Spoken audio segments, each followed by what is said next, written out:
My name's Kris Burton. I'm a sound engineer and a lecturer at DBS Institute in Bristol.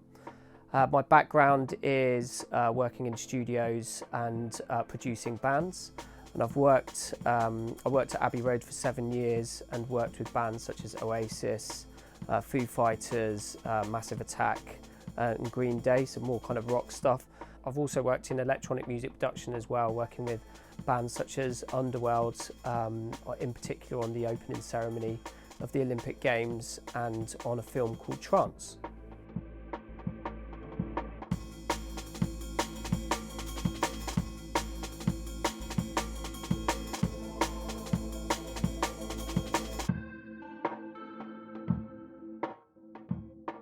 We don't know a lot about the recording itself, but we did manage to catch up with the sound engineer at the time, a guy called Rodney Mills, and he was able to tell us what he was using in that studio at the time regarding microphones and compressors.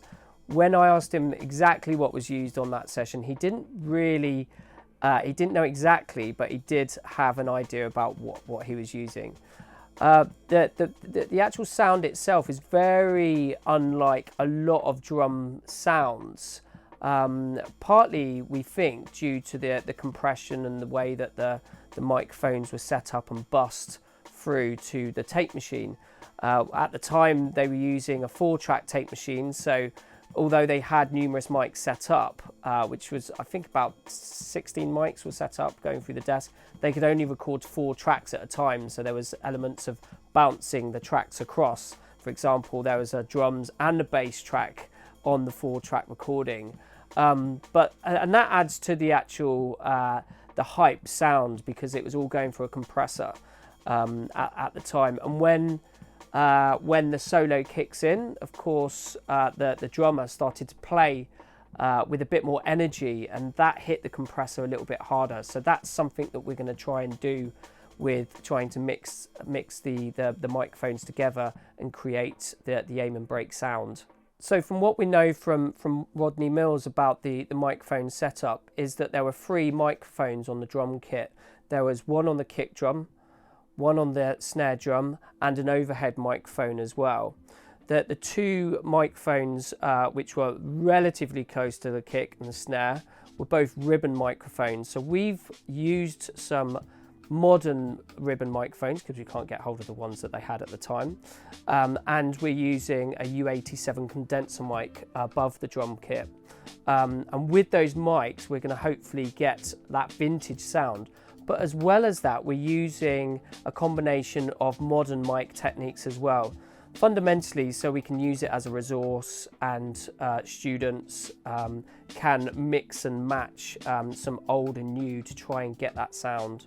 So also using the modern microphones as well as the vintage microphones, it gives us the ability to add in some more hype sound on the snare, or some more presence from the kick drum, or even some more of the room sound. We're actually using a couple of mics in the room to get a nice stereo room sound, and also a pair of overhead microphones left and right on the kit. So as well as the mono microphone above the kit, we're also using a standard stereo pair, which wouldn't have been used so much at the time due to the amount of tracks on the desk and the 4-track tape recorder that they were using to record on.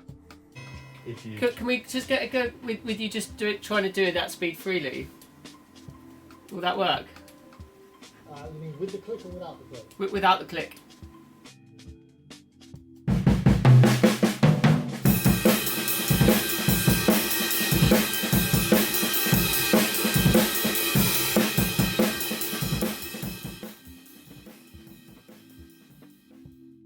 So some of the limitations of the way that we are recording in a modern way today is that back in the day they would have been going to tape to a 4-track tape machine. They would have been going through arguably valve desks and circuitry, and also they would have been using more vintage equipment at the time.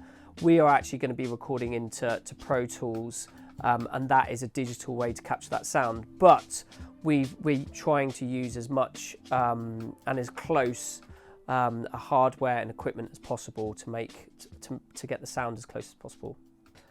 Okay, so the first microphones that we've got, and this is the contemporary modern setup, if that makes sense. So I'm going to use, I've got my bass drum coming in here, and this is a combination of microphones. There's an inside microphone to pick up the click of the beater on the head. There's a microphone which is just outside of the kit, which is a D112, and then there's a speaker, and this speaker is a sub microphone, and that's just picking up pretty much everything below 120 hertz. So that's a modern sound that we're going for.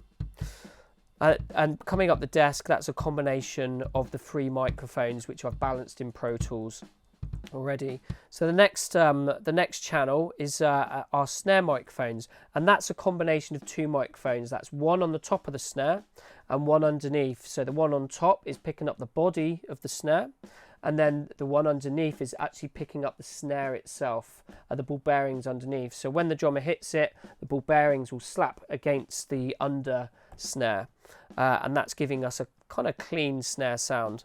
The next mic is our hi-hats. On the actual recording of the Amen break, Gregory Coleman actually doesn't play the hi-hat very much, but Clive Deamer wanted to add some hi-hats in there, and it's quite a nice variation actually, just to get those hats in there. Then we've got our overhead microphones, and this is giving us a left and right image of the kits. And that can be used to give us a stereo image. The original sound is actually mono, so we are adding a modern element to it. The next microphone we've got is the mono high microphone, and the mono high microphone is actually the U87, which is above the kit. In fact, that is one of our Amen break sounds, so we won't hear that up that channel because I've plumbed it out to our mono output there on 21. We've also got our mono low, and this is a STC Coles microphone which is facing between the kick and the snare, about 1 meter out from the drum kit. And this is actually a funky drummer technique used by Gabrielle Roth in the Daptone record studio. So it's kind of taking on a bit of funky drummer theory there. So I thought we'd just add that in there, because if you can get the kit to sound good on the one microphone, then it can be a great way just to get that one sound and add some compression and just use the one mic. We've then got a microphone on the rides. Although a lot of the rides will come through on our mono microphone and on our overheads, I just wanted that ride microphone just to give us a bit more presence on the ride if we want it. And it's an option as well. If we're going for that modern sound, we might want that ride in there. And then we've also got some room mics, and these room mics might be really important if we want to add some of that airy sound to our Amen breaks sound.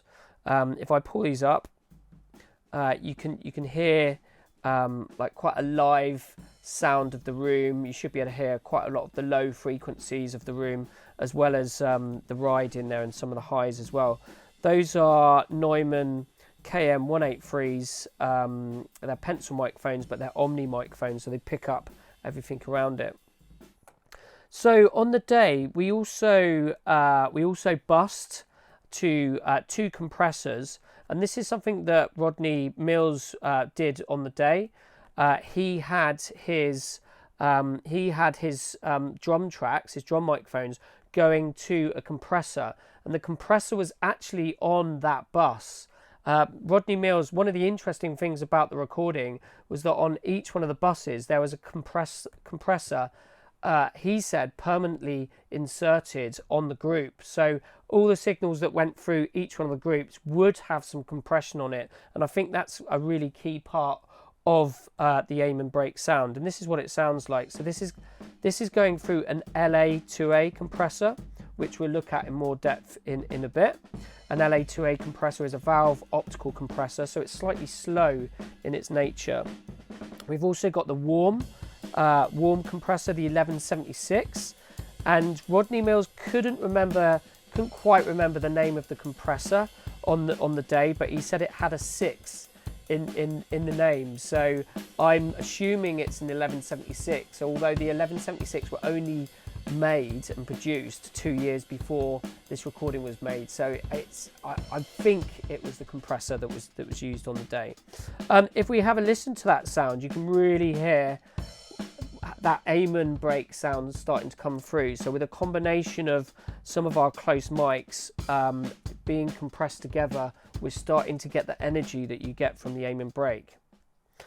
Okay, so moving up to these microphones, these are what I'm calling the Amon break microphones. So we've got one that's in front of the kick drum, but it's actually, at the time when we were recording, we needed to, it was actually starting to distort when it was close up to the drum kit. So I moved it back into the room a bit, but we were still picking up a really nice sound of the kick drum, plus getting some of the room in. So I'll just pull that up so you can have a listen.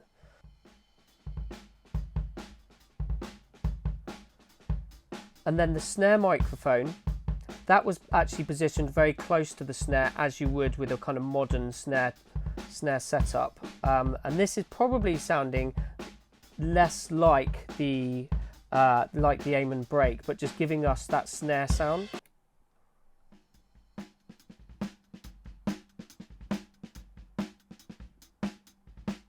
So we'll probably have that balanced down slightly in the mix.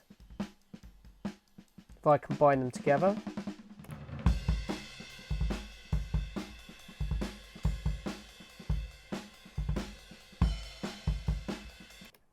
And then we've got the mono microphone, and this was about it was about half a meter, if you like, a couple of foot above the drummer. So I'm just going to bring that up,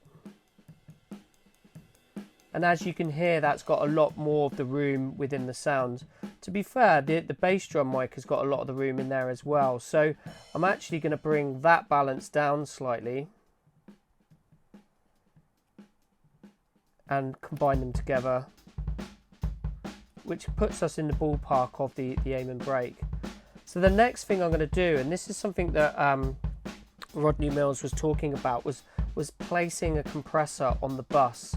So I'm actually going to send from my auxiliary sends, I'll just mute that for a sec, I'm going to send from my auxiliary sends, and this is going to be our Amon drums bus going through to our WA76 1176 compressor. So I'm just going to send a healthy amount from each channel, trying to imitate the sends on the tracks. And then I'm going to bring that up, and this will be a combination of our three Amon microphones together.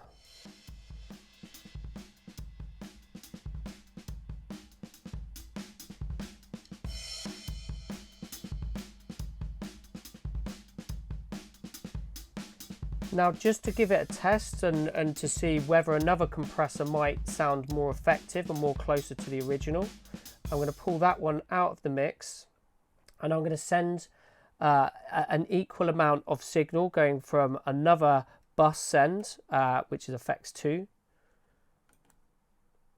Just going to put that on pre-fade, so it sends it without the channel, so we can pull the channels out and it still sends it. And I'm going to send this one to our LA2A valve compressor, optical compressor, and just see how that one sounds.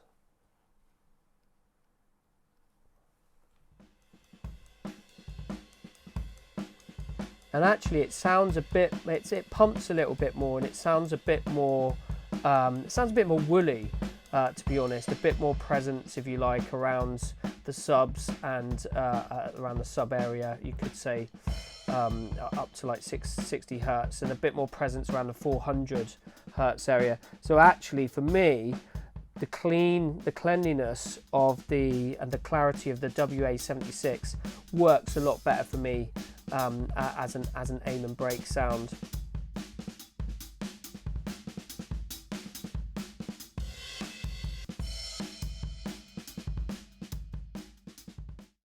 Okay, so another observation about the sound of the WA76 compressor is the snappiness on the snare, and this is a big feature of the Amon break. It's something that cuts through, and actually when you combine it in a drum and bass track with an 808 kick drum, or with lots of other elements as you do in modern drum and bass, that snare drum really kicks through, as well as the cymbals. It's a lot of that sound is really about that snare sound, and quite a lo-fi kick as well.